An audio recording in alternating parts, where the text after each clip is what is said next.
गांधीजी असे म्हणतात की मत देणं ही एक मोठी जबाबदारी आहे.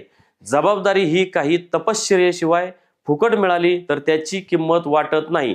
फुकट मिळालेले वाया जाते व समाजात जबाबदारीची जाणीव कमी होते. समाजाचा ऱ्हास होतो. या ठिकाणी सुद्धा महात्मा गांधी यांनी मतदारांना सुद्धा जबाबदारीची जाणीव करून दिली. मान खटावमधील मतदारांनी यातून काहीतरी शिकावं. जयकुमार गोरे यांना ज्यांनी मतं दिली आहेत त्यातील बहुतांश मतं पैसे घेऊन दिलेली आहेत. औंध परिसरात तर जयकुमार गोरे यांचे निकटवर्तीय मतदानाच्या दिवशी ठाण मांडून बसले होते. मतदानाला जाणाऱ्या मतदारांना 1,500, 2,000, 3,000 असे वाटेल तेवढे पैसे वाटले जात होते. औंध हे शिवाजी महाराजांच्या शौर्याचे प्रतीक आहे. औंध येथे महात्मा गांधीजींनी ग्रामस्वराज्य संकल्पनेची मुहूर्तमेढ रोवली होती.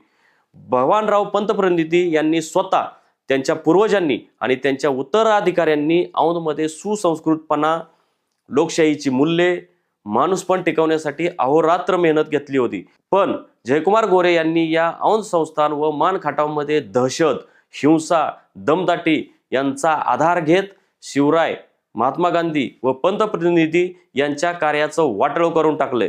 किंबहुना औंध संस्थानाची गौरवशाली परंपरा मोडीत काढण्यासाठीच ते लोकप्रतिनिधी झालेत की काय असे वाटावे इतकी गंभीर परिस्थिती आहे.